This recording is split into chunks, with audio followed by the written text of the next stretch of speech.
Sand swirled across the marketplace as Mahir watched his daughter's tears fall. 16-year-old Layla stood trembling beside the armored knight, her voluminous form draped in simple linen that did little to conceal her size. The whispers of the crowd cut through the desert heat. Her own father sold her to the cruel knight. Mahir's weathered face remained impassive as he accepted the small pouch of gold coins, refusing to meet Layla's bewildered gaze. The knight, his scarred face partially hidden beneath his helmet, gripped Layla's arm with gauntleted fingers that would surely leave bruises. What the onlookers couldn't see was the almost imperceptible nod Mahir gave his daughter, or the ancient bronze key hidden in her sleeve. The pottery shard slipped from Mahir's weathered fingers, joining the others, arranged on his worn table. When properly positioned, the broken pieces formed a crude map of Sir Rashid's fortress. Mahir had spent months collecting these fragments, each one traded for or found through careful planning. 16 years earlier, Mahir had held his newborn daughter, while his wife Samira drew her final breaths. "Protect her with your life," she had whispered before slipping away.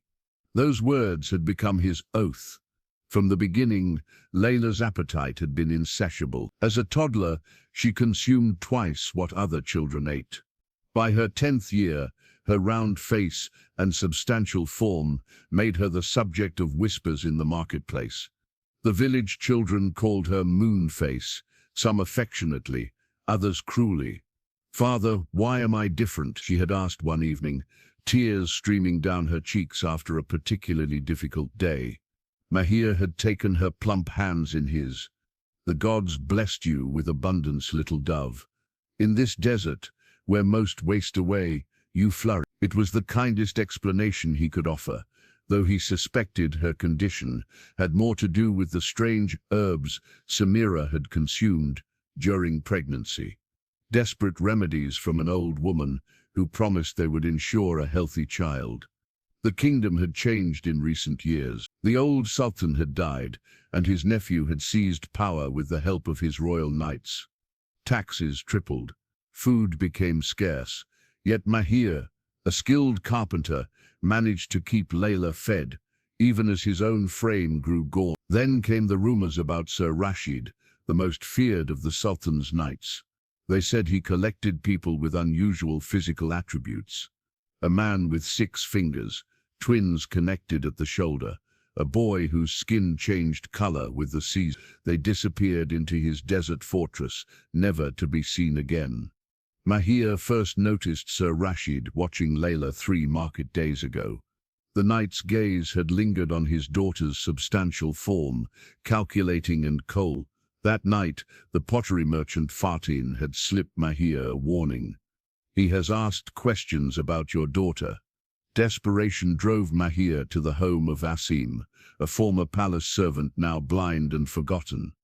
The old man's fingers trembled as he passed Mahir a bronze key. "This opens the eastern passage of the fortress." Asim whispered, "My brother helped build those walls. There are secrets within secrets there." Asim revealed the truth about Sir Rashid's collection. The knight believed that people with unique physical attributes were vessels for ancient magic. According to forgotten texts, when gathered during a specific celestial alignment, their combined energies could unlock a power buried beneath the desert sands. "The alignment comes in 30 days, Asim had warned. "He will take her by force if necessary." That night, Mahir made his decision. A direct confrontation would fail. The knight was too powerful, too protected. But if Layla were already inside the fortress, carrying this key, Mahir spent days teaching Layla the fortress layout from the pottery shards. He contacted trusted friends, a former palace guard, a spice merchant whose roots passed near the fortress, a shepherd who knew the desert's hidden paths. "I don't understand, Father," Layla had said last night, her voice small. "You want me to go with him willingly." "I want you appear to go willingly," Mahir had corrected, slipping the bronze key into her sleeve. "Trust me, little dove. In 30 days, when the 3 moons align, I will come for you. Until then, watch and listen. Learn his weakness." Now, standing in the marketplace, watching his daughter being led away, Mahir felt his heart breaking. Yet beneath his grief lay determination like iron. Sir Rashid believed he had purchased an obedient, frightened girl. Instead, he had invited destruction within his very walls. Mahir gathered the pottery shards into a leather pouch. Tonight, he would begin the next phase of his plan. The night may have taken his daughter, but he would soon discover that some treasures came with unexpected costs. The journey to Sir Rashid's fortress took nearly a full day. Layla sat uncomfortably in the wooden cart, jostled with each bump in the desert path. The knight rode ahead on his massive black stallion, never looking back, as if confident his prize wouldn't. As the sun began its descent, the fortress emerged from the haze, a sprawling structure of sand-colored stone, rising from the dunes like a mirage. Unlike the rounded domes of the city, the fortress featured sharp angles and imposing towers. Guards patrolled its walls, their silhouettes dark against the amber sky. "Your new home," Sir Rashid announced, the first words he'd spoken since they'd left the marketplace. "You should feel honored. Few from your station ever pass through these gates." The fortress gates groaned open. Inside, a courtyard bustled with activity. Servants carrying water, guards training with curved swords, merchants unloading exotic goods. They all paused momentarily as Sir Rashid entered, bowing their heads before quickly resuming their tasks. Layla noticed their eyes, downcast, vacant, afraid. A thin man with a stooped posture hurried forward. "Welcome back, my lord. I see your journey was successful." His gaze flicked toward Layla, assessing her size with undisguised interest. "Take her to the east wing with the others, Qasim," Sir Rashid commanded, dismounting. "Have her properly attired and explain her duties. She begins work tomorrow." As Sir Rashid strode away, Qasim gestured for Layla to follow. They passed through a series of corridors, each more ornate than the last. Unlike the harsh exterior, the interior walls featured intricate mosaics depicting desert scenes and strange celestial patterns. In one chamber, Layla's attention was drawn to a magnificent water clock. Crystal clear water dripped with precision from one copper vessel to another, marking the passing of time more precious than gold in this desert realm. "The master's pride," Qasim remarked, noticing her fascination. "In a land where water means life, he measures time with it. Remember that everything here has purpose and meaning." They continued deeper into the fortress until reaching a plain wooden door.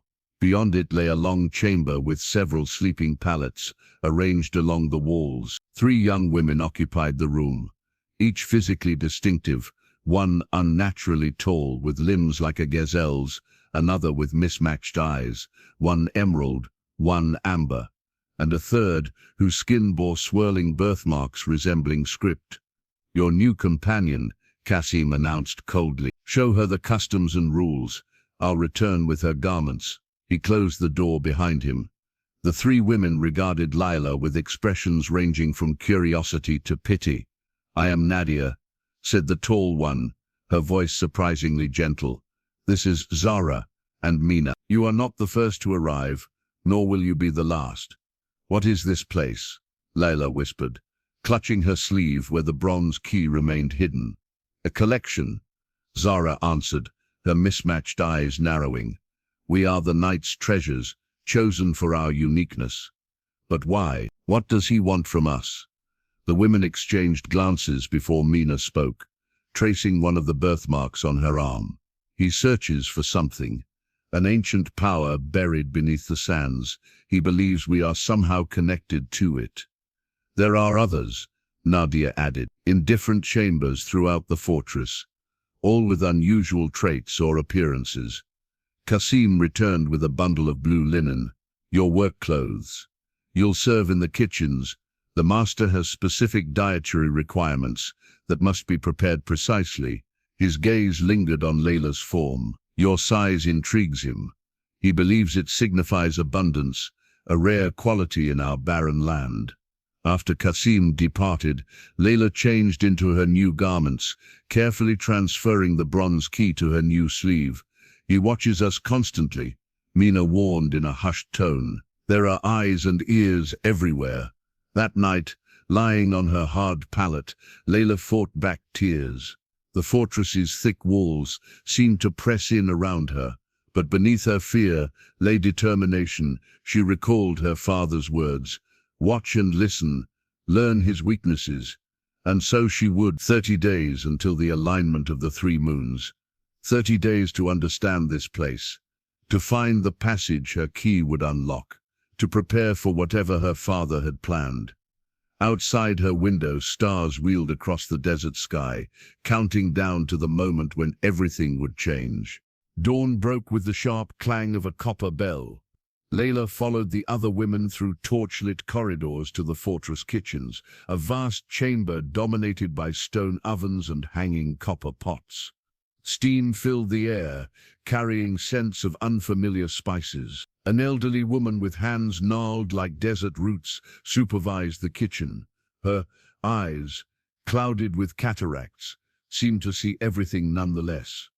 "You must be the new one," she said, her voice surprisingly strong. "I am Fatima. You will assist me with the master's meals." The morning passed in a blur of instructions.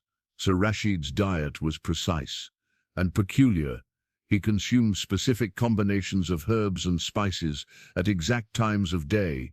Fatima showed Layla a bundle of dried plants hanging from the ceiling, some familiar, others strange and exotic. "The master believes these strengthen his connection to the ancient powers," Fatima explained, selecting leaves with practiced fingers. "Some heal, some enhance dreams, others," her voice dropped to a whisper, "others could kill, if prepared incorrectly." By midday, the kitchen filled with other servants, preparing the fortress's main meal. Layla noticed how they communicated with glances and subtle gestures, speaking little. A young boy with 6 fingers on each hand kneaded bread dough. A woman whose skin seemed to shimmer with an opalescent quality chopped vegetables. All bore the same resigned expression. As they worked, Fatima positioned herself close to Layla. "You're from the village, yes? Any news from beyond these walls?" Layla hesitated, remembering her father's advice to watch and listen. "Little changes there. The taxes grow, the people struggle, and the daughters, do they still disappear?" Fatima's cloudy eyes seemed to pierce through Layla. "What do you mean? 6 have come before you this season alone, all young women with unique aspects. The tall one, the twins who speak in unison, the girl with leopard-spotted skin." Fatima's voice remained steady as she crushed herbs with a mortar and pestle. "The master collects them like treasures." But for what purpose? Throughout the day, servants came and went, each finding a moment to exchange whispers with Fatima. The old woman served as a repository of information, connecting the disparate parts of the fortress through kitchen gossip. When Sir Rashid's evening meal was prepared, an elaborate arrangement of specific foods on copper platters, Fatima selected Layla to help deliver it. They carried the trays through the western corridor to an ornate dining chamber where the knight sat alone at a massive table. "Your meal, master," Fatima announced, bowing low. Sir Rashid barely acknowledged them, his attention fixed on a parchment covered with celestial charts. Layla kept her eyes downcast, but studied him peripherally. Without his armor, he appeared almost ordinary, a man of middle years with graying temples and a scar that ran from his left eye to his jaw. "The new girl prepares food well?" he asked suddenly, not looking up. "She learns quickly, master," Fatima replied. "Good. She will prepare my dawn meal tomorrow, alone." As they left the chamber, Layla's heart pounded. Alone with the knight, both a danger and an opportunity. That night, as Layla returned to her sleeping quarters, she discovered a small scrap of parchment tucked beneath her pallet. The handwriting was unmistakably her father's. "The fortress has 3 secret passages. Your key opens the eastern one. hidden behind the mosaic of the 3 moons. 27 days remain. Trust only those who know the havel of the broken pottery. Watch for my next message. Layla quickly memorized the words before destroying the note. How had her father managed to get a message inside these walls? Who was helping him? As she lay in darkness, the whispered conversations from the kitchen replayed in her mind. A network existed within these walls. Servants passing information, watching, waiting. Perhaps she wasn't as alone as she had feared. The pre-dawn air chilled Layla's skin as she worked alone in the kitchen. She arranged Sir Rashid's morning meal with trembling hands, date bread, goat cheese, and the bitter herb tea he favored. The fortress remained silent except for the occasional footsteps of patrolling guards. She carried the tray carefully through the corridors, each step measured and deliberate. The knight's private chambers were located in the fortress's highest tower, accessible by a narrow spiral staircase. By the time she reached the top, her breath came in short gasps, her substantial form unused to such exertion. A single guard stood outside an ornate door inlaid with silver. He examined Layla briefly before knocking. "The girl with the morning meal, sir." "Enter," came the curt reply. The chamber beyond surprised Layla with its austerity. Despite Sir Rashid's obvious wealth, his personal quarters contained little beyond a simple bed, a writing desk covered with maps and scrolls, and weapon racks holding various swords and daggers. No luxurious carpets or silken cushions adorned the space. Sir Rashid stood by the eastern window, watching the first light touch the desert. He wore a simple white tunic rather than his usual armor. What caught Layla's attention, however, was his helmet resting on a stand nearby, the metal cracked and dented on one side. "Place it there," he instructed, not turning around. Layla set the tray on a small table and began arranging the dishes, as Fatima had taught her. She kept her eyes lowered, but stole glances at the knight. Without his helmet and armor, he seemed almost human. "Your father," Sir Rashid said suddenly. "He surrendered you with little resistance." Layla's hands froze. "He had no choice, my lord. There is always a choice." The knight turned, and Layla struggled to suppress a gasp. The right side of his face was handsome in a severe way, but the left side bore a web of scars that pulled his eye and mouth downward in a permanent grimace. The damage extended down his neck and disappeared beneath his tunic. "Does my appearance disturb you, girl?" His voice carried no emotion. "No, my lord," Layla answered. Truthfully, after her years of enduring stares and whispers about her size, she understood the burden of being physically different. Something flickered in his expression. Surprise, perhaps. "You do not flinch or look away. Interesting." He approached the table and inspected the meal. "Fatima says you learn quickly." "I try, my lord." "Tell me about yourself. How did you come to be as you are?" The question hung in the air between them. Layla considered her words carefully. "My mother died birthing me. They say she took herbs during her pregnancy. Perhaps that affected my growth." "Herbs?" Sir Rashid's interest sharpened visibly. "Which herbs?" "I don't know, my lord. My father rarely speaks of that time." He studied her for a long moment. "Your size is not a flaw. It is a sign of abundance in a land of scarcity. The ancients believed such physical distinctions marked those chosen by the gods." He moved to his desk and unrolled a weathered scroll. "Do you know why you're here, Layla?" The use of her name startled her. "To serve, my lord." "No, you and the others. You're here because you're special." His finger traced symbols on the scroll. "When the 3 moons align at the next full phase, a doorway will open beneath the desert. A power that has slept for centuries will awaken." He turned to her, his scarred face animated with fervor. "The royal blood rejected me because of my appearance, called me unfit to lead after my injury, but when I harness this power, I will reshape this kingdom." Layla's heart raced. This was the information her father needed. "How did you," she began, then stopped, afraid her curiosity might anger him. How did I become this? He touched his scarred face. I was the Sultan's most trusted commander, until a Persian fire weapon exploded near my head during battle. When I returned, disfigured but victorious, the court turned away in disgust. The Sultan's nephew claimed I was cursed, unfit to serve. Bitterness edged his voice. They cast me aside like garbage. That's cruel, my lord, Layla said softly. Something vulnerable flickered in his expression before hardening again. Return to the kitchen. You will continue to prepare my morning meals. As Layla descended the stairs, her mind raced. Sir Rashid wasn't merely collecting unique individuals, he planned to use them in some ritual during the alignment of the 3 moons. The same time her father planned to rescue her, and now she understood that the knight's cruelty stemmed from his own suffering, a man rejected and humiliated, seeking power to avenge his wounded pride. The desert night cloaked Mahir as he moved through the village outskirts. 25 days remained until the alignment of the 3 moons. Each passing hour weighed on him like stones. Knowing Layla remained in the knight's fortress, he approached a modest dwelling on the village edge. 3 small rocks arranged in a triangle by the doorway signaled it was safe to enter.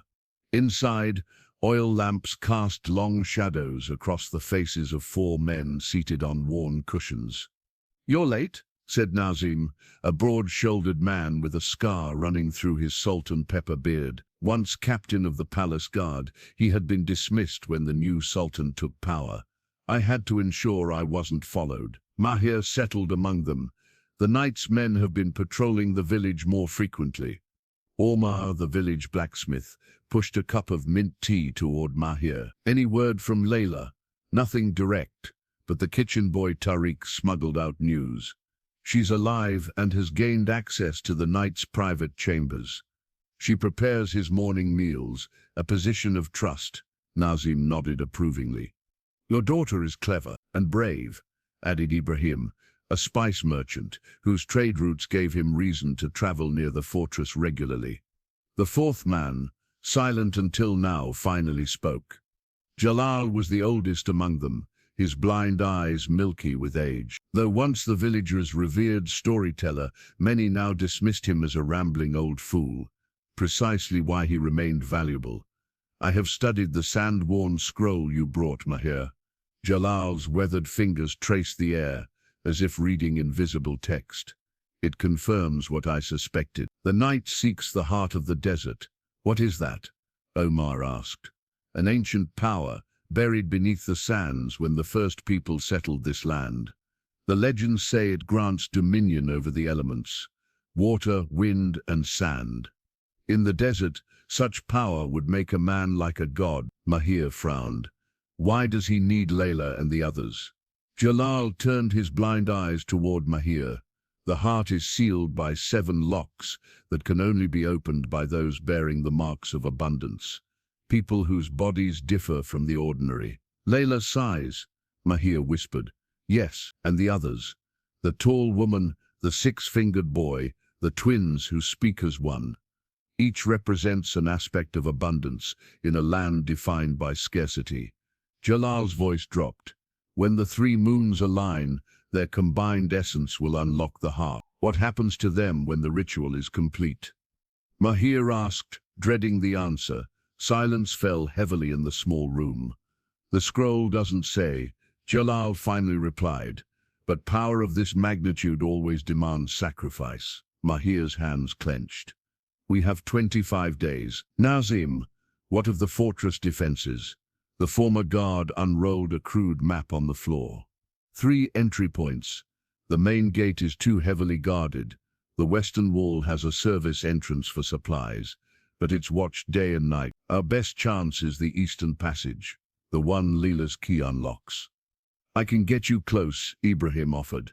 "My trading caravan approaches the fortress in 20 days. The guards know me. We could conceal you among my goods." "That still leaves us 5 days short of the alignment," Omar pointed out. "We need someone inside before then." Nazim agreed. "Someone who can move freely within the fortress to coordinate with Layla." All eyes turned to the youngest person present, Tariq, the kitchen boy who had been listening silently from the doorway. "I can return tomorrow with the water carriers," Tariq said. "No one notices me. I can find Layla, tell her of our plan." Mahir nodded, though his heart ached at placing another child in danger. "Tell her we come in 20 days. She must locate the Eastern Passage entrance and be ready." As the meeting concluded, Jalal beckoned Mahir to remain behind. When they were alone, the old man pressed something into Mahir's palm, a small leather pouch. "Desert sand from 7 sacred places," Jalal explained. "If what I suspect is true, Sir Rashid's ritual will draw power from those who bear the marks. This sand might offer some protection. Give it to Layla when you see her." "Thank you, old friend." "There is something else," Jalal said, his blind eyes somehow finding Mahir's face.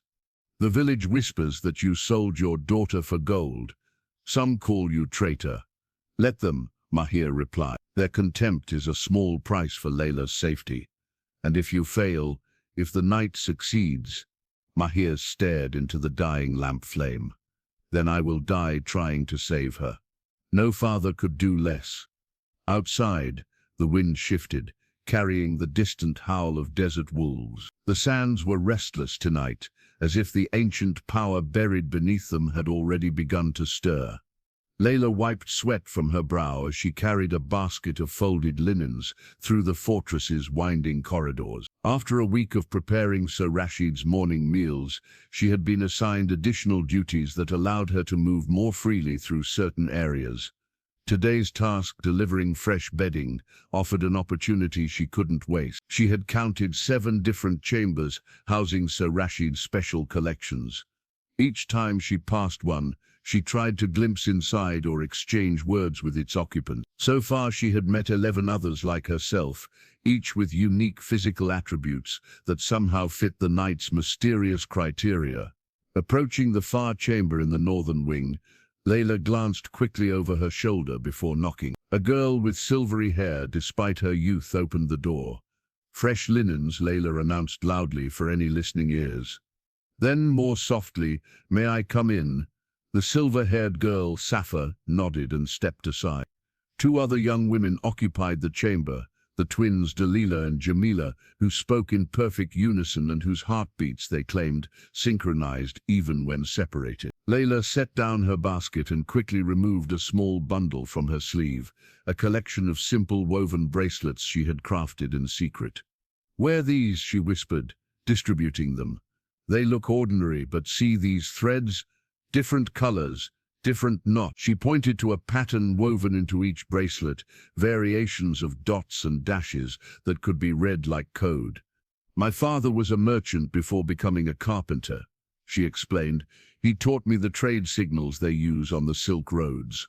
We can communicate without speaking." Safa examined her bracelet with wonder. "You've made these for all of us?" "As many as I can reach. 7 chambers, 18 girls in total. I need your help to distribute the rest." The twins, moving in mirror synchronicity, secured their bracelets. "Why risk this?" they asked in perfect unison. Layla took a deep breath. "The night plans something during the alignment of the 3 moons. My father is coming to free us all, but we must be ready." "Your father?" Safa's voice carried disbelief. "The village speaks of how he sold you." "He didn't," Layla interrupted. "It was a ruse to get me inside. He has allies, a plan." The girls exchanged doubtful glances. "Why should we trust you?" the twins asked. "Because we have 24 days before Sir Rashid uses us in his ritual, and I don't believe we're meant to survive it." This statement hung heavily in the air. Layla continued, her voice gaining strength. "Each of us was chosen for our differences. The Knight believes these differences mark us as vessels for ancient magic." Safa touched her silvery hair self-consciously. "He told me I'm touched by the moon's essence. He told us we share one soul in 2 bodies," the twins added. "And me, that my size represents abundance in a land of scarcity." Layla nodded. "But it's not reverence that drives him. It's utility. We're keys to unlock something buried beneath the desert." From her pocket, Layla withdrew a scrap of parchment, a message smuggled to her by the kitchen boy Tariq the previous day. My father's allies have studied ancient texts. The ritual requires 7 distinct marks of abundance. Sir Rashid has collected all 7 unusual size, paired bodies, moon-touched hair, leopard skin, mismatched eyes, 6 fingers, and scripted birthmarks. Understanding dawned on their faces. When the 3 moons align, Layla continued, he will position us according to the ritual. We must be ready to disrupt it. How? Safer asked. These bracelets. When you see me touch mine 3 times, everyone must change positions. The ritual requires precise arrangement. Even small disruption might buy time until help arrives. The twins reached for each other's hands. The guards will be distracted. My father won't come alone. A sound in the corridor silenced them. Layla quickly resumed arranging linens as the chamber door opened. Qasim, the night steward, peered inside suspiciously. You're taking too long, girl. Forgive me, Layla bowed her head submissively. The heat today makes me slow. His eyes narrowed, but he found nothing obviously amiss. Finish and return to the kitchens immediately. After he left, Layla whispered, remember the signal. 3 touches, and pass word to the others when you can. As she gathered her basket to leave, Safa caught her arm. Your father, he truly comes for us. All of us. Layla met her gaze steadily. All of us. No one gets left behind. For the first time since arriving at the fortress, Layla saw something new in the faces around her. A fragile, tentative hope. She carried that hope with her as she continued her rounds, feeling the weight of the bronze key hidden in her garment. 24 days remained, and now she had allies within these walls.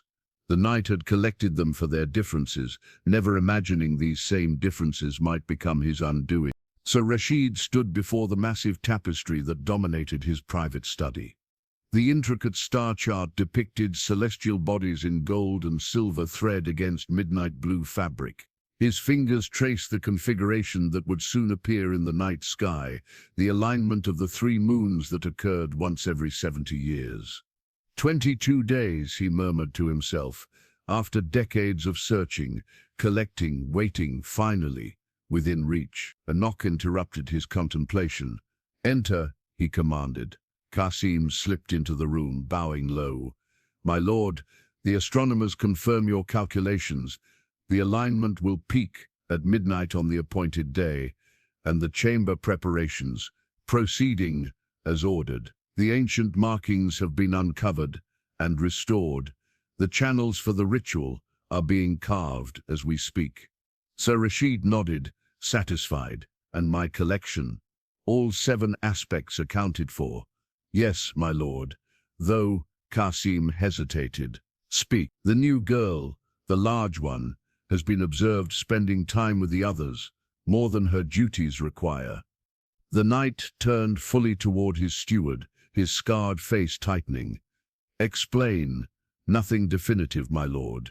She delivers linens, food, performs her tasks, but there are moments of whispered conversation. Perhaps innocent, perhaps not.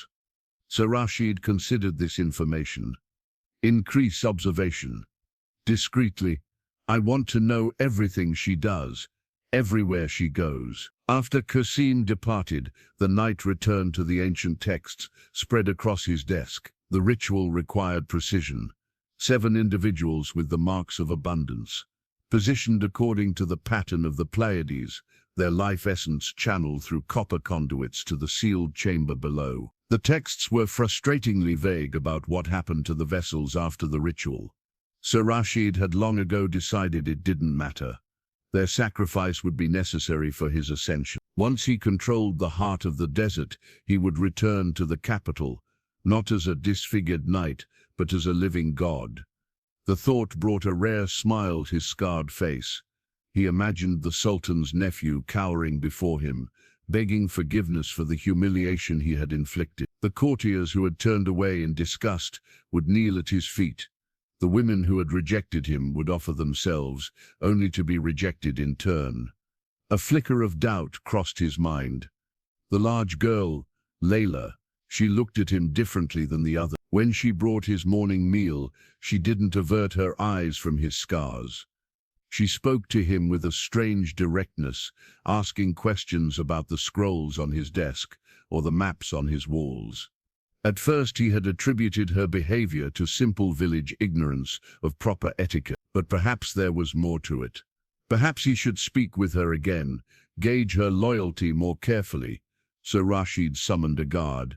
"Bring the kitchen girl, Layla, to my study immediately." When she arrived some minutes later, she kept her eyes respectfully lowered, hands folded before her substantial form. "You requested me, my lord."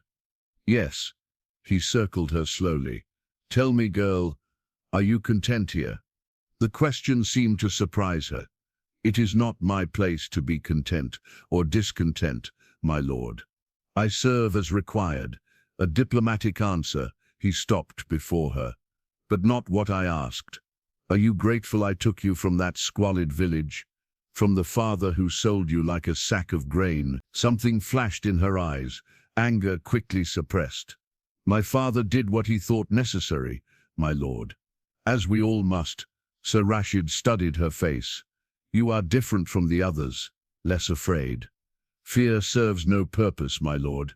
It changes nothing." Her response intrigued him. Most in his presence trembled, especially those who had seen his scarred visage.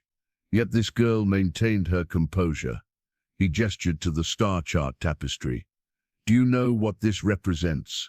"The night sky, my lord. The stars and moons. More specifically, it shows a rare alignment that approaches. When the three moons form a perfect triangle in the sky, a doorway opens between our world and the ancient powers." He watched her reaction carefully as he continued. "Your size is not a burden, Layla. It is a gift, a mark of abundance in a land of scarcity.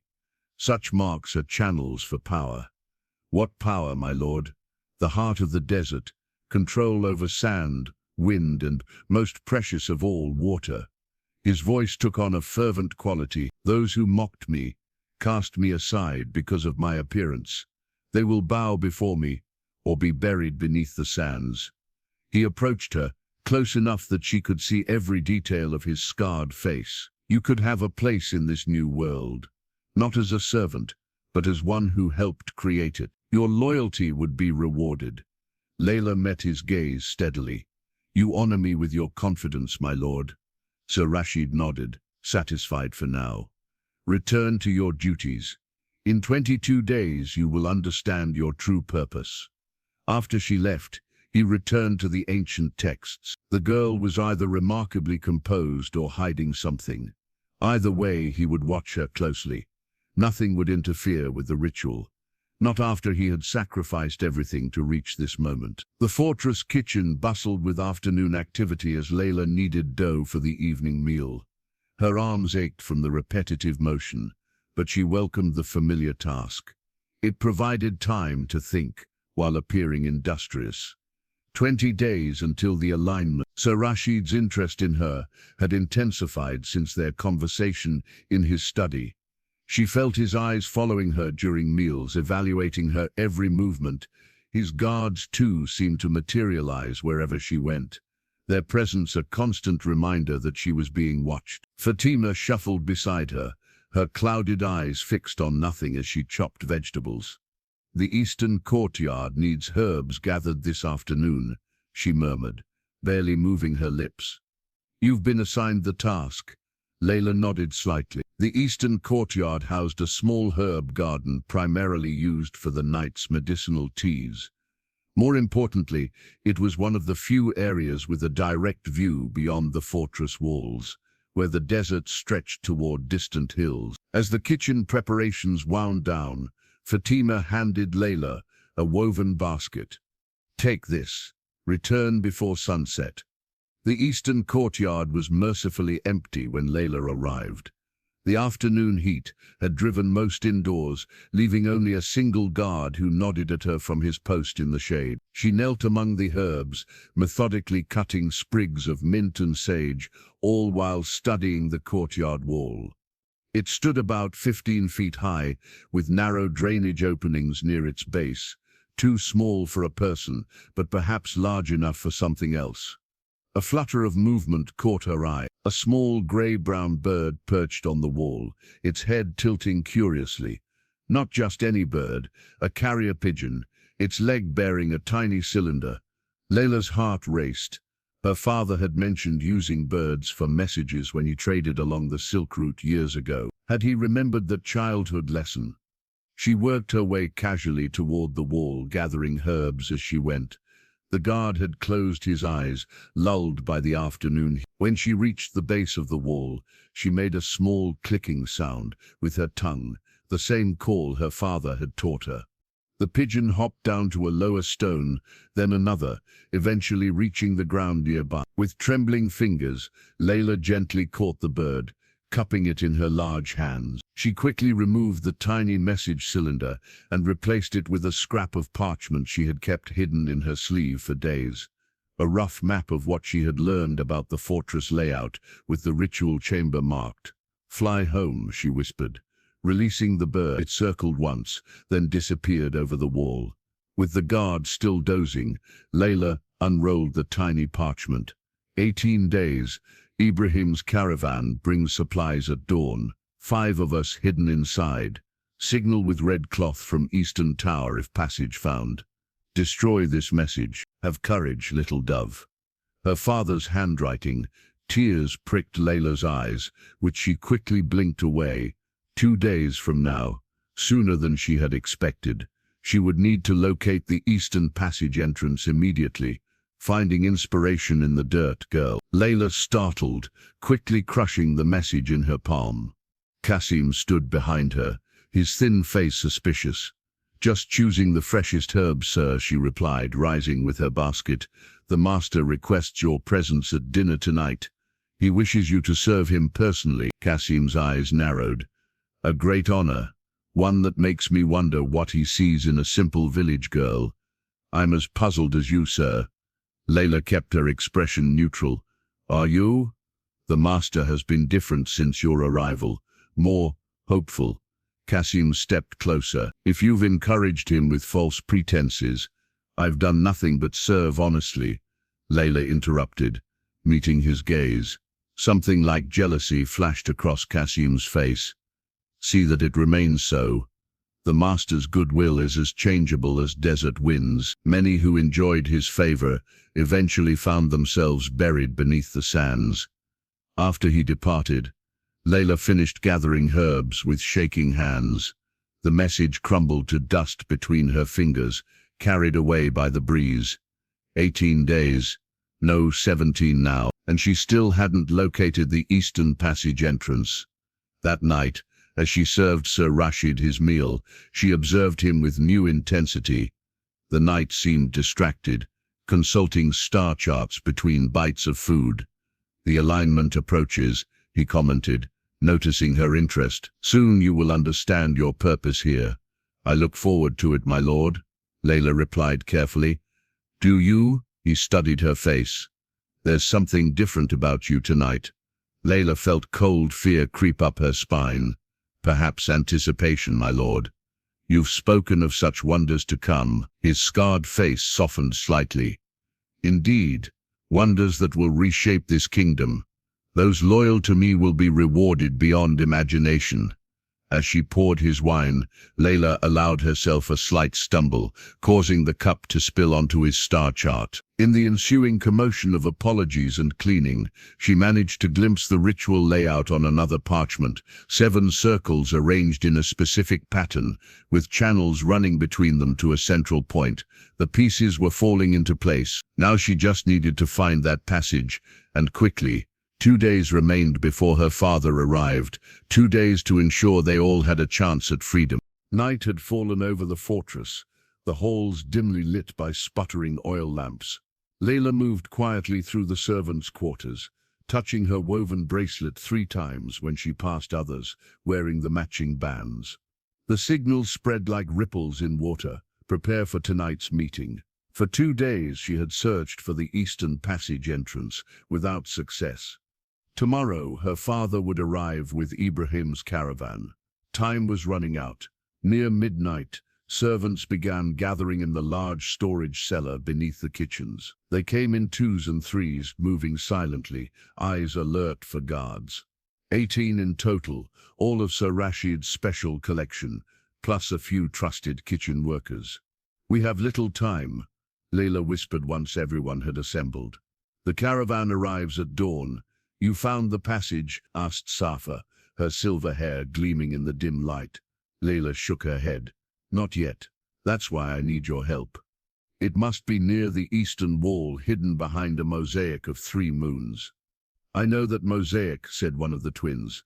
"It's in the eastern prayer room, rarely used now." Hope surged through Layla.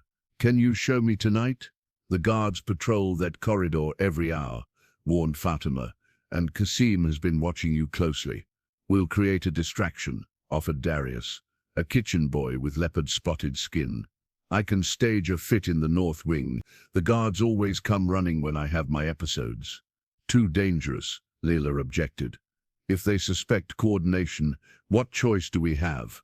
Mina interrupted, the script-like birthmarks on her arms seeming to shift in the lamplight. "Tomorrow the caravan comes. We need that passage open." Layla looked around the circle of faces, each marked by difference, each now bound by common purpose. "Very well, but we move carefully. If anyone is caught, they know nothing of the larger plan." They formulated a simple strategy. Darius would create a distraction in the north wing. When the guards responded, Leela and one of the twins would slip to the eastern prayer room to search for the passage entrance. Others would maintain normal nighttime routines to avoid suspicion. As they dispersed, Fatima pressed something cold and metal into Leila's palm. A kitchen knife, its blade worn thin from years of use. "Just in case," the old woman murmured. An hour later, Layla waited in the shadows near the kitchen, counting her heartbeat. The fortress had settled into nighttime stillness, broken only by the rhythmic patrol of guards. Then came the sounds she was waiting for. Shouts from the north wing, running footsteps, the clank of weapons as guards rushed to respond. "Now," whispered Delilah, appearing at her side. They moved swiftly through the corridors, taking advantage of the shadows. The eastern prayer room lay abandoned, dust covering its prayer mats and ceremonial washing basin. On the eastern wall hung the mosaic Layla had been seeking, 3 moons of different sizes arranged in a triangle against a background of stars. "There," Delilah pointed, "but I see no door or passage." Layla ran her fingers along the mosaic's edge, searching for irregularities. The bronze key felt heavy in her pocket. There must be a mechanism, a pressure point. A sound from the corridor froze them both. Voices approaching, not guards responding to Darius's distraction, but Qasim and Sir Rashid himself. "Hey," Layla hissed, pushing Delilah behind a large ceramic vase.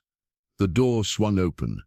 Layla dropped to her knees, pressing her forehead to the floor in a posture of prayer. "What is this?" Sir Rashid's voice cut through the darkness. Layla raised her head slowly. "Forgiveness, my lord. I couldn't sleep and came to pray for guidance." The knight's scarred face was unreadable in the dim light. "An interesting choice of location. This room has been unused for years. The old woman Fatima mentioned it was peaceful." Layla improvised. "I needed solitude to prepare myself for what comes." "What comes?" Sir Rashid stepped closer. "The ritual, my lord. You spoke of my purpose. I wish to be spiritually ready." Something like pleasure flickered across his face. "Most seek to avoid their destiny. You embrace it. We cannot escape what is written for us, my lord." Sir Rashid studied her for a long moment. "Indeed, though some try." He turned to Qasim. "Leave us." The steward hesitated, then bowed and departed. Alone with the night, Layla fought to keep her breathing steady. Behind the vase, Delilah remained hidden, hopefully undetected. Sir Rashid moved to the mosaic, tracing its pattern with one finger. "Do you know what this depicts?" "The 3 moons, my lord." "Yes, when they align, as they will in 16 days, the ancients believed the veil between worlds thinned. His voice softened. I was drawn to this room as a boy, before the scars, before the rejection. I sensed the power sleeping here. To Leela's astonishment, the night pressed a specific star in the mosaic. A soft click echoed through the room. Even in prayer you sought this room's secrets, he said, turning back to her. His eyes held unexpected warmth. Perhaps you are more connected to the ritual than even I suspected. Relief washed through Leela. He had revealed the mechanism, believing her interest spiritual rather than practical. Return to your quarters, Sir Rashid commanded. Tomorrow begins preparations for your purification before the ritual. After he departed, Leela waited several minutes before whispering, Delilah. The twin emerged from hiding, eyes wide. That was too close. But now we know. Leela touched the star Sir Rashid had pressed. The mosaic shifted slightly, revealing a small keyhole. With trembling fingers, she inserted the bronze key. It turned with a satisfying click. A section of the wall swung inward, revealing a narrow, dark passage. We've found it, Delilah breathed. Leela nodded, hope rising within her. At dawn, we'll be ready. The desert night wrapped around Mahaj like a shroud as he crouched in the hidden compartment beneath Ibrahim's wagon. Each jolt of the wooden wheels sent pain shooting through his cramped limbs. Beside him, Nazim checked his curved dagger for the dozenth time, the former guard's face grim in the darkness. Still 2 hours until dawn, whispered Omar the blacksmith. His massive frame barely fit in the confined space. Try to rest while you can. Rest seemed impossible. 15 days remained until the alignment of the 3 moons, but Mahaj couldn't wait any longer. Each night since Layla had been taken, he'd dreamed of her, afraid and alone. The bird had returned with her message, a crude map of the fortress, with markings he recognized as warnings and opportunities. His clever daughter had found ways to observe, to learn, to prepare. The caravan had departed the village yesterday at midday, taking the common trade route toward the fortress. Ibrahim drove the lead wagon, his face betraying nothing of the contraband he carried. 5 men and enough weapons to arm them all, hidden beneath sacks of grain and spices. Their 4th companion, young Tariq, dozed fitfully across from Mahara. The boy had volunteered to return to the fortress, insisting he could move between kitchen and servants' quarters without suspicion. His knowledge of the interior would prove invaluable if when they found Layla and the others. Rounding out their group was Hassan, a wiry man whose years as a desert bandit had taught him every hidden path between the dunes. His compass, fashioned from lodestone and copper, would guide them back through the desert once they had freed the captives. What if she doesn't find the passage? Omar voiced the fear that had gnawed at Mahara since they'd departed. What if the key doesn't work? Then we find another way, Mahara replied firmly. I won't leave without her. Nazim nodded in agreement. The fortress has vulnerabilities. I served there before Sir Rashid took command. If necessary, we create chaos and extract them during the confusion. Against how many guards? Hassan asked. 30, perhaps 40, Nazim admitted, but spread throughout the fortress, and half of them conscripts who fight only for pay, not loyalty. The wagon jolted to a sudden halt, throwing them against each other. Quiet, Ibrahim hissed from above. Patrol approaching. They froze, barely breathing, as footsteps circled the wagon. A gruff voice demanded to know Ibrahim's business. The merchant's reply was casual, confident, bringing supplies for the fortress kitchens as he did every month. You're early, the patrol leader noted suspiciously. Sandstorm brewing to the south, Ibrahim explained. Better to arrive early than not at all. Your master needs his spices, yes. After what seemed an eternity, the patrol moved on. The wagon remained still for several minutes before Ibrahim tapped a pattern on the floor. Safe to talk, but remain alert. Too close, Omar muttered. If they search the wagons at the gate, they won't, Hassan assured him. I've smuggled contraband through that gate a dozen times. The guards are lazy at dawn, thinking only of the end of their shift. As the wagon lurched forward again, Mahir pulled out the desert compass. Its needle wavered, then settled, pointing not north but toward the nearest water source, a crucial tool for survival if they needed to flee into the deep desert. "Have faith, brother," Nazim said, noting Mahir's worried expression. "Your daughter has survived this long through wit and courage. She won't fail now." Mahir nodded, though his heart remained heavy. He had replayed that moment in the marketplace countless times. Layla's shocked expression as he handed her to the knight, the betrayal in her eyes, even knowing it was necessary. That moment haunted him. "I should have found another way," he murmured. "There was no other way," Nazim countered. "Direct confrontation would have failed. The knight is too powerful, too protected. Your plan gives us a chance." The wagon continued its slow progress through the night. Occasionally, they heard Ibrahim conversing with other travelers, or patrols, his merchant's patter revealing nothing of his true purpose. As dawn approached, the temperature dropped sharply, the desert's final chill before the scorching day. Mahir pulled his cloak tighter, thinking of Layla. Had she found the passage? Would she see the signal when Ibrahim's caravan arrived? The wagon slowed again. Ibrahim's voice came down to them, barely audible. "Fortress in sight, prepare yourselves." Mahir touched the leather pouch containing the sacred sand Jalal had given him. The old storyteller's words echoed in his mind. The ritual draws power from those who bear the marks. This sand might offer protection. He had little faith in such mysticism, but desperation made him willing to try anything. If Sir Rashid truly intended to harness ancient powers, who could say what defenses they might need? The wagon rolled forward with agonizing slowness. Each moment brought them closer to the fortress and to Layla. Mahir gripped his dagger, its wooden handle smooth from years of use. He was no warrior, but for his daughter, he would become one. "Remember," Nazim whispered as the wagon approached the fortress gate, "our strength is surprise. Move quickly, stay together, trust the plan." Mahir nodded, heart pounding as the wagon creaked to a final stop. Above them, Ibrahim began his familiar merchant's greeting to the gate guards. The rescue had begun. The fortress hummed with unusual activity as servants prepared for the evening ceremony. Though the full alignment remained 15 days away, Sir Rashid had ordered a preliminary ritual to mark the first subtle shift in the moon's positions. For Layla, hurrying through the kitchen with a tray of ceremonial breads, the timing couldn't have been worse. Dawn had come and gone with no sign from Ibrahim's caravan. She had stationed Safa near the eastern wall to watch for her father's arrival. But the girl had returned with troubling news. The caravan had been detained at the gates. Every wagon searched thoroughly. "Something has made the guards suspicious," Safa had whispered, her silver hair concealed beneath a servant's hood. "They're checking everything twice." Now, hours later, Layla still had no word about her father.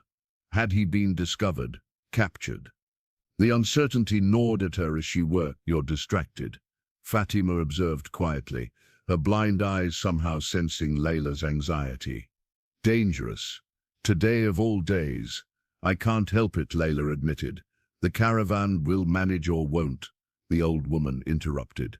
"Focus on what you can control. The knight has chosen you to assist in tonight's ceremony, a position close to him." Layla nearly dropped the tray. "Me? Why?" "He trusts you, strangely enough." Fatima's weathered face creased with concern. "Be careful with that trust. It's as fragile as it is unexpected." By midday, the fortress's central chamber had been transformed. Copper braziers lined the circular room, their flames casting dancing shadows across ancient stone walls carved with mysterious symbols. 7 alcoves had been prepared, each containing items specific to the special individuals who would occupy them during the ritual.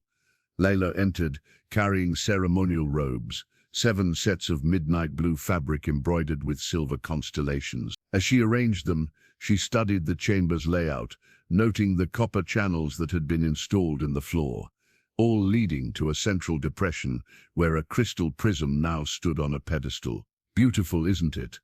She turned to find Sir Rashid watching her from the doorway. Unlike his usual armored appearance, he wore flowing robes similar to those she carried, his scarred face exposed rather than partially hidden by his helmet. "Yes, my lord," she answered, truthfully. Despite its ominous purpose, the chamber held an undeniable beauty. "Tonight is merely a prelude," he explained, approaching the central pedestal, a calibration of energies before the true alignment, but necessary. He lifted the crystal prism, turning it so light splintered through its facets. "This will focus the essence drawn from each vessel, each special one, directing it to awaken what sleeps below." "And what exactly sleeps below, my lord?" Layla dared to ask. Sir Rashid smiled, the expression transforming his scarred face into something almost handsome. "The heart of the desert, a power buried by the ancients who feared its potential. Tonight we begin to stir it from slumber. In 15 days it awakens fully." He replaced the prism carefully. "You will assist me directly tonight. Your intuitive understanding of the ritual's purpose makes you invaluable." Layla bowed, concealing her racing thoughts. Direct access to Sir Rashid during the ceremony could provide opportunities or dangers. "I'm honored, my lord." As the day progressed toward evening, Layla managed to pass messages through the network of servants wearing her coded bracelets. No word had come from her father, but she instructed everyone to proceed as if the rescue attempt had been delayed, not abandoned. "Be ready to move at any moment," she told Mina as they crossed paths in the corridor. "If not tonight, then tomorrow."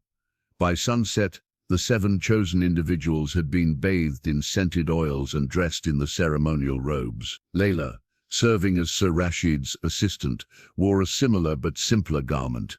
Her fingers constantly strayed to her woven bracelet, touching the patterns that signaled both reassurance and warning to the others. Guards positioned the chosen ones in their designated alcoves. Safer, with her silver hair, the twins speaking in unison, the 6-fingered boy, Mina with her script-like birthmarks, Darius with his leopard-spotted skin, and finally Layla herself, representing abundance. "Remember your purpose," Sir Rashid intoned, moving to the center of the chamber. "Tonight we become the vessel through which ancient power begins to flow."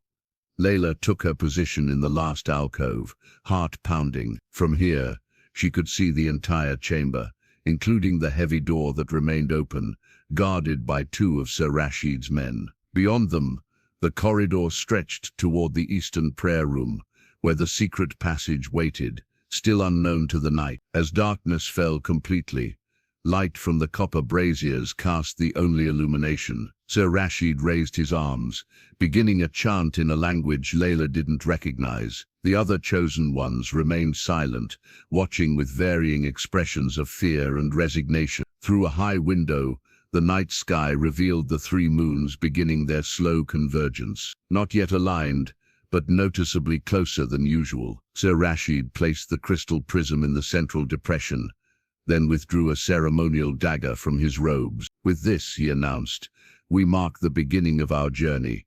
The chanting grew louder. The flames in the braziers surged higher, and somewhere in the shadows of the vast fortress, Layla knew her father must be searching for her, refusing to abandon his daughter to a fate worse than death. The ceremonial dagger gleamed in Sir Rashid's hand as he approached the central pedestal. The crystal prism lit the firelight, sending fractured rainbows across the chamber walls. Layla watched from her alcove, every muscle tense, waiting for whatever would come next. "Tonight," the knight intoned, "we offer just a taste of our essence to awaken what sleeps below." He moved to the first alcove, where Safa stood, her silver hair unbound and gleaming like moonlight. Sir Rashid raised the dagger, and Layla nearly cried out, but he merely pricked Safa's finger, collecting a single drop of blood in a small hollow at the dagger's hilt. Relief washed through Layla. This preliminary ceremony appeared to be symbolic rather than sacrificial. Sir Rashid moved methodically around the circle, collecting a drop of blood from each participant. When he reached Layla, his scarred face was flushed with excitement. Your contribution matters most, he murmured, as he took her hand. Abundance feeds power like nothing else. The dagger's point stung briefly. Layla watched her blood well up, darker than she expected in the firelight. Returning to the center, Sir Rashid held the dagger over the crystal prism. 7 droplets of blood rolled down the blade, merging before falling onto the crystal surface. The liquid seemed to disappear into the prism itself, which began to emit a soft, pulsing glow. "It begins," Sir Rashid breathed, his voice reverent. A low humming filled the chamber as the copper channels in the floor began to vibrate. The sensation crawled up through Layla's feet, into her legs, spreading throughout her substantial form. Not painful, but deeply unsettling, as if something was reaching inside her, searching. Around the circle, the others swayed slightly, experiencing the same strange connection. The twins' mouths opened in perfect synchrony, though no sound emerged. Safer's silver hair seemed to float, despite the absence of wind. Sir Rashid raised his arms, his chanting growing more intense. The crystal's glow strengthened, pulsing in rhythm with his words. Layla felt a distinct pulling sensation, as if something essential was being slowly drawn from her body toward the prism. A movement near the chamber entrance caught her eye. One of the guards had stepped aside, allowing Kasim to enter. The steward's thin face was animated with an eagerness Layla had never seen before.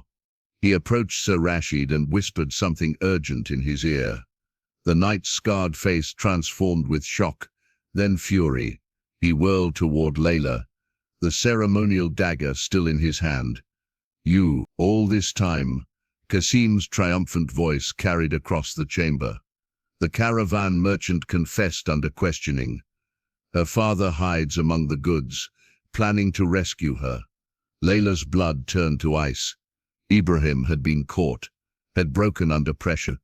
Her father was in danger, or worse, already captured. "I trusted you," Sir Rashid advanced toward her. Dagger raised. "Gave you access, responsibility, confidence." "My lord," Layla began, desperately seeking words that might diffuse his rage. "Silence." He gestured sharply to the guards. "Secure them all. Double the patrols. Find the intruders and bring them to me." As the guards moved to follow his orders, an unexpected voice spoke from across the chamber. "Wait." It was Darius, the leopard-skinned boy. "She's not the only one." Sir Rashid turned. "What? Layla isn't the only conspirator." Darius stepped from his alcove, approaching the knight with his head bowed, submissively. "I can identify the others, those who plan to disrupt your ritual." "Betrayal." Layla stared at Darius in horror. The boy had been among the first to join her resistance, had helped distribute the woven bracelets, had known every detail of their plans. So Rashid studied Darius carefully. "Speak, boy. Loyalty will be rewarded." The old kitchen woman, Fatima, the silver-haired girl, the twins, all part of a plot to escape during the full alignment. Darius's voice grew stronger with each name. "They have signals, messages passed through the fortress." "How do you know this?" the knight demanded. "I pretended to join them to learn their plans," Darius replied smoothly. "To protect you, my lord. To ensure the ritual's success." Sir Rashid's expression softened slightly. "Wise beyond your years. Who else?" As Darius continued naming conspirators, Layla noticed something odd. He omitted several key participants, including Mina and others who knew crucial details. Was this complete betrayal, or something more calculated? Her question was answered when Darius glanced her way, touching his woven bracelet 3 times. Their signal for trust me. He was sacrificing some to save others, creating a diversion of his own. "Take those he's named to the holding cells," Sir Rashid ordered the guards. "Except the large one. She remains here under my personal watch." Asafa, the twins, and several others were led away.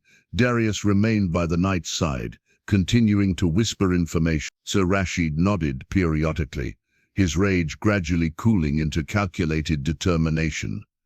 "The ritual is disrupted for tonight," he announced finally. But this changes nothing. In 15 days, the alignment reaches fullness. We will proceed with or without the traitors. He fixed Lila with a cold stare. And your father will witness your transformation before his execution. Layla maintained her composure, despite the fear coursing through her. Somewhere in the fortress her father was still free, still searching for her. And Darius, in his complicated betrayal, had preserved parts of their network. The crystal prism continued to pulse on its pedestal, its light now tinged with red from the blood offerings. Whatever power Sir Rashid had begun to awaken, it showed no sign of returning to slumber. The first step of his plan had succeeded, despite the interruption. As guards surrounded Layla, she caught a final glimpse of Darius. The boy's face revealed nothing, but his fingers touched his bracelet once more.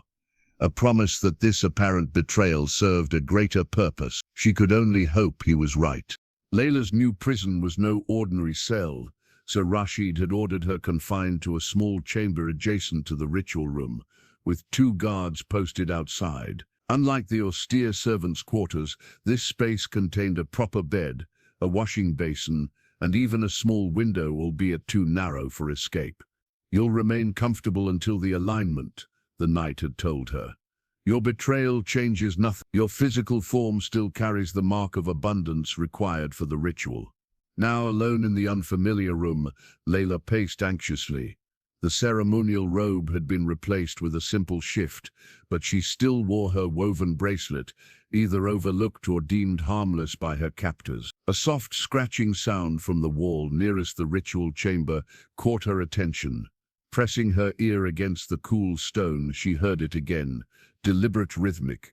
Someone was trying to communicate. Layla scratched back 3 short marks followed by 2 long ones, the pattern she had taught the others. The response came immediately, 4 short scratches. Darius. Relief flooded through her. The boy's apparent betrayal had been strategic after all. Somehow he had maintained enough of Sir Rashid's trust to move freely near her prison. More scratching followed, a complex series of marks she carefully decoded. The message was brief but clear. Midnight, be ready. Hours crawled by. Through her small window, Layla watched the 3 moons rise, noticeably closer in their approach to alignment. The fortress had quieted after the disrupted ceremony, though she occasionally heard guards passing in the corridor outside. Just before midnight, a new sound emerged, a grinding of stone against stone from the ritual chamber. Layla pressed her ear to the wall again, and heard muffled voices, then footsteps approaching her door. The lock clicked. Layla backed away, preparing to defend herself if necessary. The door swung open to reveal Darius, his leopard-spotted skin gleaming in the dim light. Behind him stood Mina, her script-like birthmarks seeming to shift across her skin. Quickly, Darius whispered.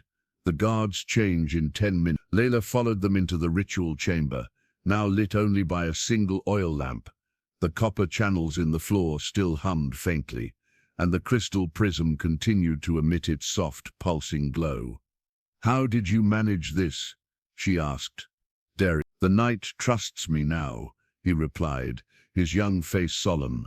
Believes I share his vision after betraying you. He's allowed me to assist with preparations for the full ritual. And the others? Safer? The twins? Imprisoned, but alive, Mina answered. Sir Rashid won't risk harming his vessels before the alignment. My father? Darius shook his head. No sign of capture. They must still be hiding. At the chamber's center, where the crystal prism stood on its pedestal, Nina was working at the floor. To Layla's surprise, the central depression around the pedestal was actually a stone dial that rotated when pushed with sufficient force. I discovered it while cleaning, Mina explained, straining against the heavy stone. The channels aren't just for the ritual energy, they're markers for how to turn the dial. With a final heave, the stone moved a quarter turn. A deep rumbling vibrated through the floor as a section of the chamber wall slid open, revealing a narrow staircase descending into darkness. The hidden chamber. Layla breathed. This is what Sir Rashid has been searching for. Darius held up the oil lamp. We should see what's down there. It might help us understand the ritual, find a way to stop it. Layla hesitated. The guards won't check for at least 10 minutes, Minna assured her. We'll be quick. The stairs descended in a tight spiral, the air growing noticeably cooler with each step. The walls were covered with ancient inscriptions and images, figures with exaggerated physical features arranged in circular patterns, channels flowing between them toward a central point. It's the ritual, Layla realized. The original version from centuries ago. At the bottom of the staircase, they entered a large circular chamber that mirrored the one above, but far older. 7 alcoves surrounded a central depression where a stone altar stood. The floor featured the same copper channels, now green with age, all leading to the altar. Darius raised the lamp higher, illuminating the walls. Look at these inscriptions. Unlike the stylized images on the staircase, these walls contain text in an ancient script. Mina approached, her fingers tracing the markings. I can read some of this, she said, surprising them both. The script on my skin, it's similar. My grandmother taught me before she died. What does it say? Layla asked, a chill running down her spine. It speaks of the heart of the desert, a power sealed away because it grew too strong, too hungry. Mina moved along the wall, translating fragments, the 7 marked ones, channels for its awakening, sacrifice of essence. She stopped suddenly, her face paling. Oh no, what is it? Darius pressed. The ritual doesn't just draw power from the marked ones, Mina whispered. It consumes them entirely. Their life force becomes the key that unlocks the heart. Layla's blood ran cold. Sir Rashid knows this? I'm not sure, Mina admitted. These final passages speak of transformation, not death. Perhaps he believes the vessels survive, changed rather than destroyed. A faint noise from above interrupted them, voices in the ritual chamber. Someone's coming, Darius hissed, lowering the lamp. We need to go. As they hurried toward the stairs, Layla spotted something on the theret, a circular stone dial similar to the one above, but smaller. On impulse, she grabbed it before following the others upward. They reached the top just as the voices grew clearer. With no time to close the hidden entrance, they pressed themselves into the shadows behind a column. Sir Rashid entered with Qasim, both carrying torches that flooded the chamber with light. The energy patterns are stronger than expected, the knight was saying. Even this partial awakening has. He stopped abruptly, noticing the open passage. Who has been here? Qasim rushed to examine the dial. It's been turned, my lord. Recently. Sir Rashid's scarred face contorted with rage and suspicion. Search the chamber. Someone has discovered our greatest secret. As the 2 men moved toward the hidden staircase, Mina nudged Layla and Darius toward the door. They slipped out into the corridor, hearts pounding, the stone dial clutched tightly in Layla's hand. A small victory in an increasingly dangerous game. Mahir pressed his back against the cool stone wall, listening for approaching footsteps. 3 days had passed since their arrival at the fortress. 3 days of hiding in forgotten storage rooms and rarely used corridors. Ibrahim had been captured at the gates, but Mahir and the others had managed to slip inside during the commotion, finding temporary shelter in the labyrinthine structure. The patrols have doubled since yesterday, Nazim whispered, joining him in the shadows.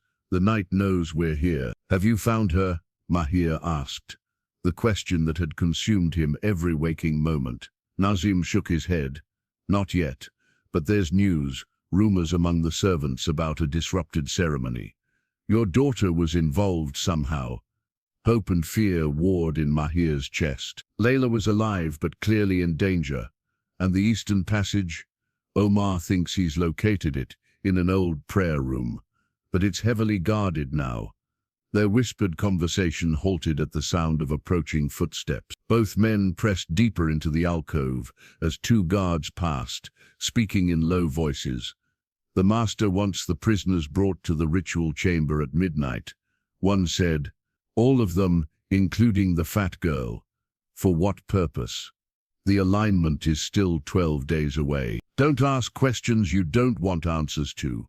Just be grateful we're not the ones going into that chamber tonight. After the guards disappeared around a corner, Mahir and Nazim exchanged grim looks. Midnight, Mahir said. We have hours, not days. We'll need a diversion, Nazim replied. Something to draw guards away from both the ritual chamber and the cells. Mahir nodded. Find the others. Tell them to prepare for tonight. As Nazim slipped away, Mahir withdrew deeper into the fortress's shadowy recesses. Their original plan lay in ruins, but the objective remained unchanged. Find Layla, free the other captives, escape before the alignment. Simple goals made nearly impossible by their circumstances. He touched the leather pouch containing Jalal's sacred sand. The old storyteller's warnings about the ritual's true nature haunted him. If Sir Rashid succeeded in awakening the heart of the desert, the consequences would extend far beyond the fortress walls. Hours later, as midnight approached, 5 men gathered in an abandoned storage room near the fortress kitchens. Their faces were grim, determined, their weapons ready. The ritual chamber is here, Nazim indicated on a crude map scratched into the dust. Holding cells here, at least 4 guards at each location. I can create a diversion in the east wing, offered Hassan, the former bandit. A fire in the armory would draw significant attention. Omar nodded.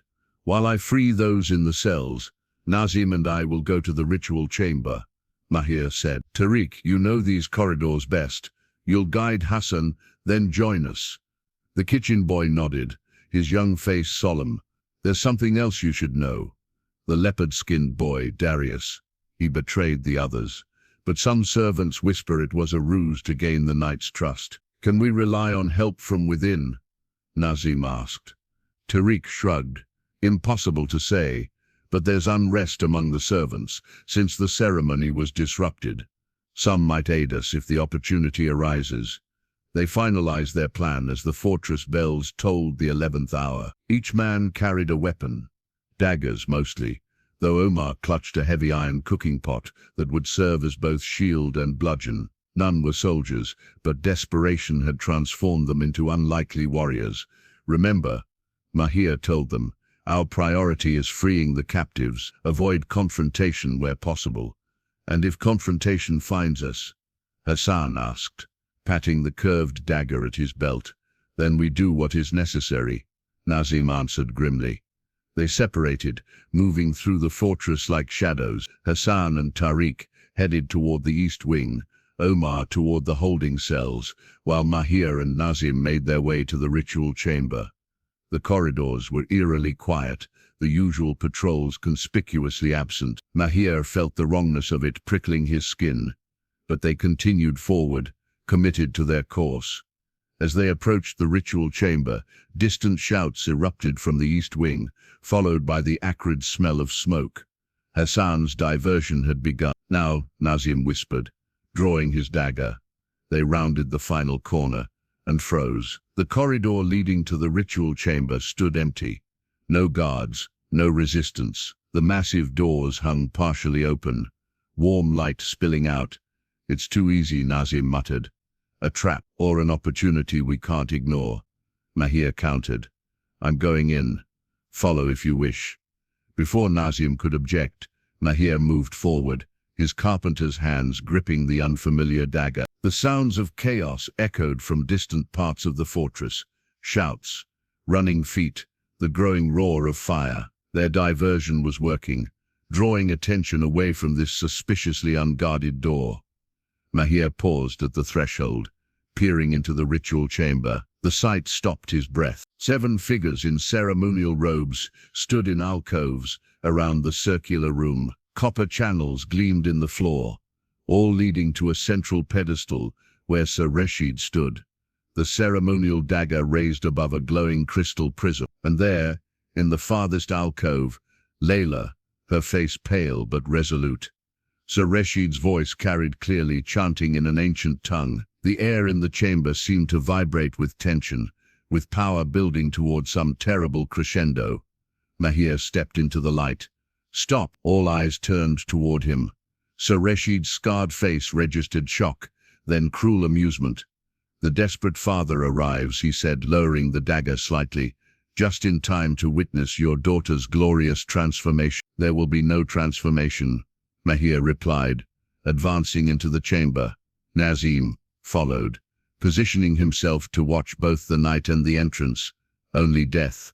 The ritual consumes its vessels. The ancient texts are clear." Uncertainty flickered across Sir Reshid's face. "You know nothing of these powers. I know enough. The heart of the desert devours those who awaken it." From her alcove, Layla's eyes widened in recognition. "Father." The knight's expression hardened. "Restrain them," he ordered, and guards materialized from hidden recesses in the chamber walls. The trap Nazim had feared sprung shut around them. Mahir pressed his back against the cool stone wall, listening for approaching footsteps. 3 days had passed since their arrival at the fortress, 3 days of hiding in forgotten storage rooms and rarely used corridors. Ibrahim had been captured at the gates, but Mahir and the others had managed to slip inside during the commotion, finding temporary shelter in the labyrinthine structure. "The patrols have doubled since yesterday," Nazim whispered, joining him in the shadows. "The knight knows we're here. Have you found her?" Mahir asked, the question that had consumed him every waking moment. Nazim shook his head. "Not yet, but there's news, rumors among the servants about a disrupted ceremony. Your daughter was involved somehow." Hope and fear warred in Mahir's chest. Layla was alive, but clearly in danger, and the Eastern Passage. Omar thinks he's located it, in an old prayer room, but it's heavily guarded now. Their whispered conversation halted at the sound of approaching footsteps. Both men pressed deeper into the alcove as 2 guards passed, speaking in low voices. "The master wants the prisoners brought to the ritual chamber at midnight," one said. "All of them, including the fat girl." "For what purpose?" "The alignment is still 12 days away. Don't ask questions you don't want answers to. Just be grateful we're not the ones going into that chamber tonight." After the guards disappeared around a corner, Mahir and Nazim exchanged grim looks. "Midnight," Mahir said. "We have hours, not days. We'll need a diversion," Nazim replied. "Something to draw guards away from both the ritual chamber and the cells." Mahir nodded. "Find the others. Tell them to prepare for tonight." As Nazim slipped away, Mahir withdrew deeper into the fortress's shadowy recesses. Their original plan lay in ruins, but the objective remained unchanged. Find Layla, free the other captives, escape before the alignment. Simple goals made nearly impossible by their circumstances.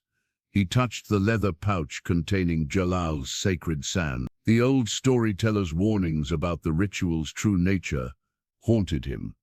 If Sir Rashid succeeded in awakening the heart of the desert, the consequences would extend far beyond the fortress walls. Hours later, as midnight approached, 5 men gathered in an abandoned storage room near the fortress kitchens.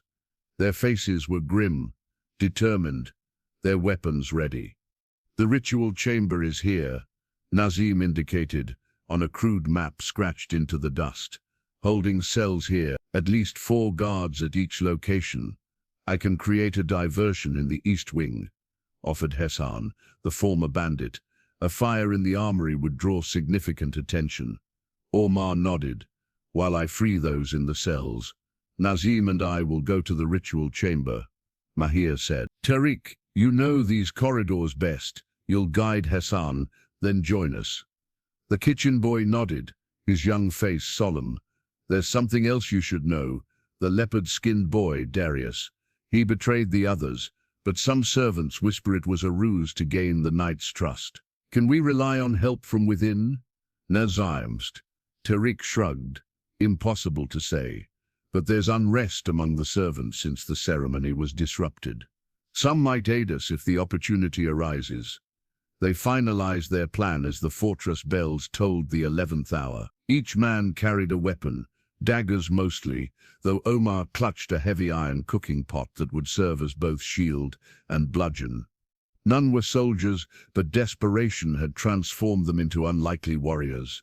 "Remember," Mahir told them, "our priority is freeing the captives. Avoid confrontation where possible.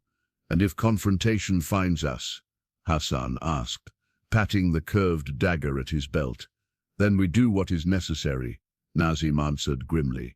They separated, moving through the fortress like shadows. Hassan and Tariq headed toward the east wing, Omar toward the holding cells, while Mahir and Nazim made their way to the ritual chamber. The corridors were eerily quiet, the usual patrols conspicuously absent. Mahir felt the wrongness of it prickling his skin, but they continued forward, committed to their course. As they approached the ritual chamber, distant shouts erupted from the east wing, followed by the acrid smell of smoke. Hassan's diversion had begun. "Now," Nazim whispered, drawing his dagger. They rounded the final corner and froze. The corridor leading to the ritual chamber stood empty. No guards, no resistance. The massive doors hung partially open, warm light spilling out. "It's too easy," Nazim muttered. "A trap or an opportunity we can't ignore," Mahir countered. "I'm going in. Follow if you wish." Before Nazim could object, Mahir moved forward, his carpenter's hands gripping the unfamiliar dagger. The sounds of chaos echoed from distant parts of the fortress, shouts, running feet, the growing roar of fire. Their diversion was working, drawing attention away from this suspiciously unguarded door. Mahir paused at the threshold, peering into the ritual chamber. The sight stopped his breath. 7 figures in ceremonial robes stood in alcoves around the circular room. Copper channels gleamed in the floor, all leading to a central pedestal where Sir Rashid stood. The ceremonial dagger raised above a glowing crystal prism, and there, in the farthest alcove, Layla, her face pale but resolute. Sir Rashid's voice carried clearly, chanting in an ancient tongue. The air in the chamber seemed to vibrate with tension, with power building toward some terrible crescendo. Mahir stepped into the light. "Stop!" All eyes turned toward him. Sir Rashid's scarred face registered shock, then cruel amusement. "The desperate father arrives," he said, lowering the dagger slightly, "just in time to witness your daughter's glorious transformation." "There will be no transformation," Mahir replied, advancing into the chamber. Nazim followed, positioning himself to watch both the night and the entrance. "Only death. The ritual consumes its vessels. The ancient texts are clear." Uncertainty flickered across Sir Rashid's face. "You know nothing of these powers." "I know enough. The heart of the desert devours those who awaken it." From her alcove, Layla's eyes widened in recognition. "Father." The knight's expression hardened. "Restrain them," he ordered, and guards materialized from hidden recesses in the chamber walls. The trap Nazim had feared sprung shut around them. The fortress corridors had become a labyrinth of panic and destruction. Stone blocks fell from weakened ceilings as Mahir led Layla and the others away from the ritual chamber. Behind them, the unholy light continued to pulse, though diminished by Jalal's sacred sand.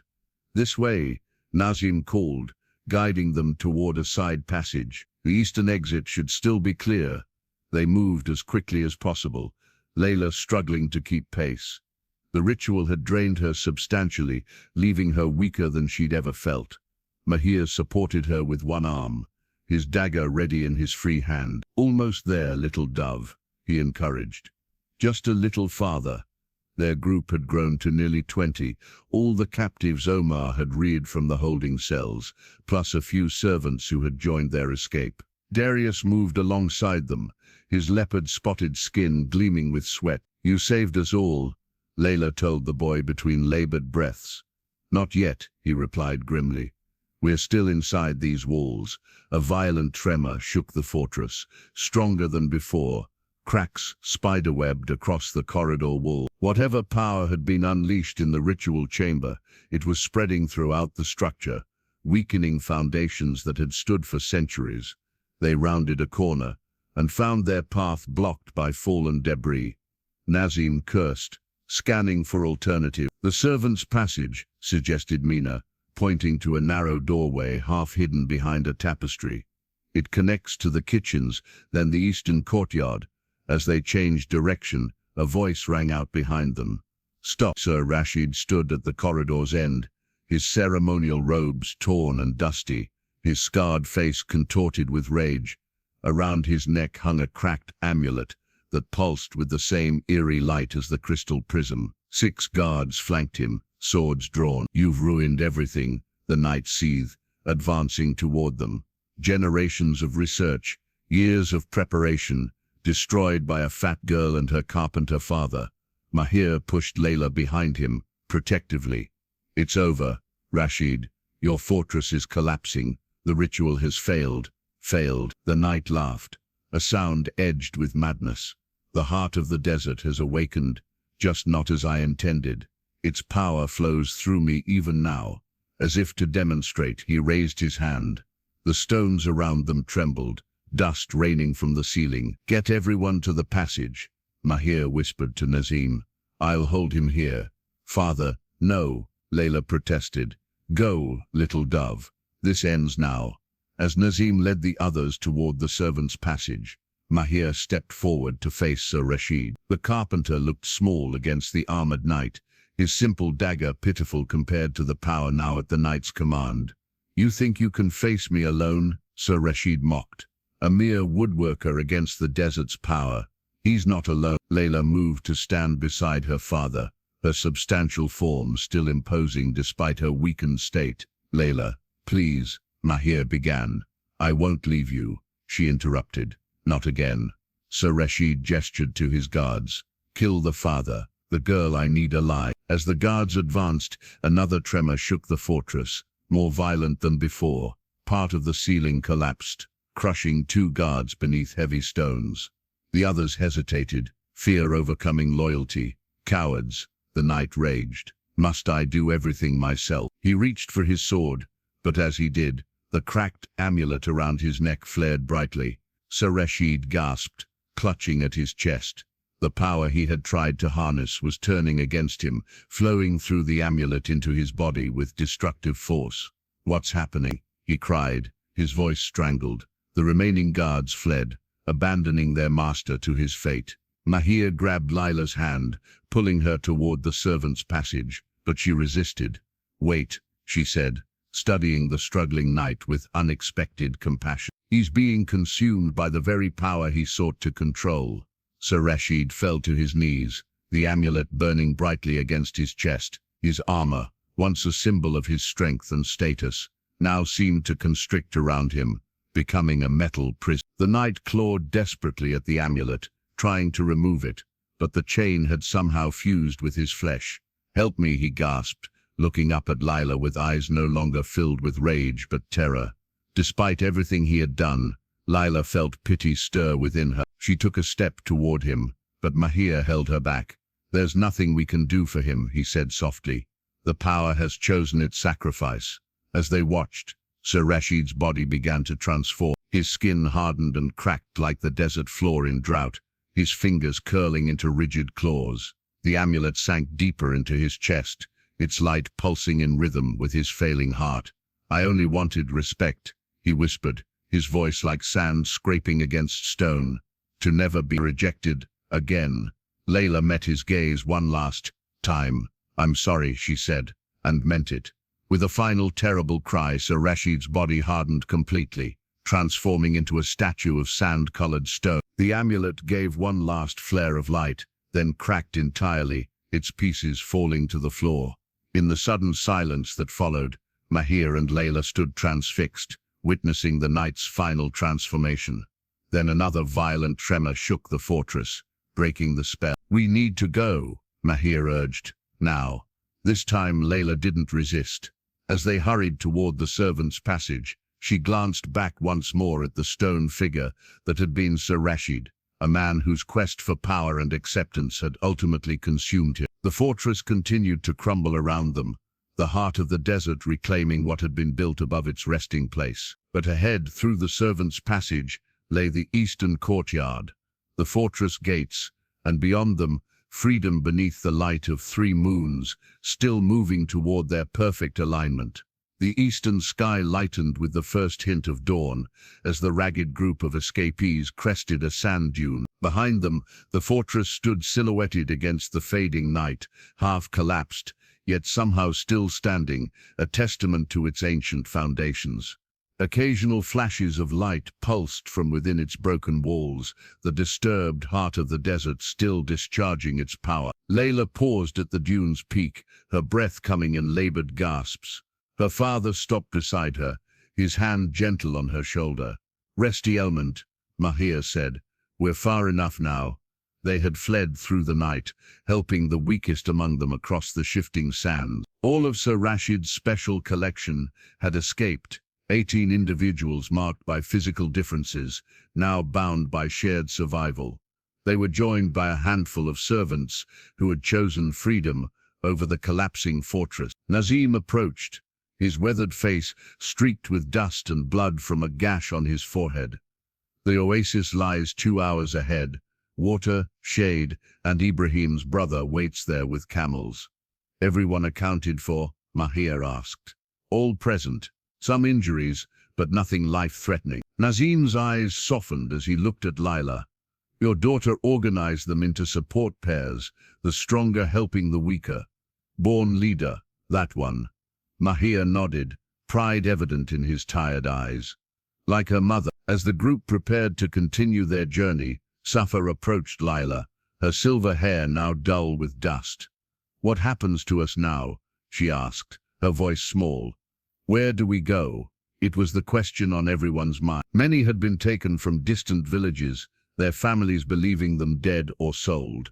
Others had been in Sir Rashid's collection for years, with no homes to return to. Layla looked at the faces turned toward her, each marked by difference, each carrying the same uncertainty. In the fortress she had united them out of necessity. Now something more was needed. "We go forward," she answered simply. "Together, if you wish it." From within her robe, Layla withdrew a small object that caught the growing light, a medallion she had found in the fortress courtyard during their escape. Ancient symbols decorated its surface, similar to those in the hidden chamber. "This bears the mark of the first desert people," she explained, turning it so all could see. Those who understood that difference wasn't weakness, but strength, especially when combined. Mina stepped closer, examining the medallion. "These symbols match my birthmarks," she said with wonder, as if I was always meant to be part of this story." "We all were," Darius added, his leopard-spotted skin seeming to glow in the dawn light. What Sir Rashid never understood was that our differences were never meant to be exploited, but honored. Murmurs of agreement spread through the group. Layla continued, her voice growing stronger. "The village of my birth lies 7 days east. It's small, but fertile, near the river delta. Those who wish to accompany us are welcome. Those who seek to return home will have guides and provision." As discussions broke out among the former captives, Mahir drew Layla aside. "You speak of the future with such certainty," he said quietly. "After everything that's happened." Layla looked toward the horizon, where the sun now breached the desert edge, casting long shadows across the dunes. "The night sought power through destruction. We'll seek strength through healing, and the heart of the desert, its power remains. Let it sleep again," Layla replied. "Some forces aren't meant to be controlled, only respected from a distance." Mahir studied his daughter's face, no longer the frightened girl he had seemingly sold to a cruel night, but a woman transformed by trial into something stronger, wiser. "Your mother would be proud," he said softly. "As am I." Layla embraced him, her substantial form enfolding him completely. "You never abandoned me, even when I thought you had." "I never could, little dove." Their moment was interrupted by Omar's call that they should continue toward the oasis before the day's heat became unbearable. The group gathered their meager belongings and began moving down the dune's far side. As they walked, Layla found herself between Safa and the twins, all three supporting each other across the difficult terrain. Around them, similar arrangements had formed, each person's strength compensating for another's weakness, creating a resilient whole. "Will they welcome us?" Safa asked, gesturing to the distant horizon where civilization waited. People like us? Layla considered the question carefully. Not everyone, not immediately, but we will create our own welcome where necessary. The medallion hung now around her neck, a reminder of ancient wisdom rediscovered.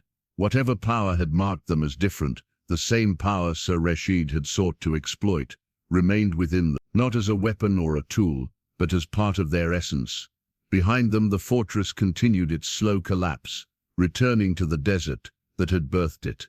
Whatever secrets remained within would stay buried, at least for this generation. The three moons had begun their separation in the lightening sky, their alignment passing without completing the ritual the night had planned.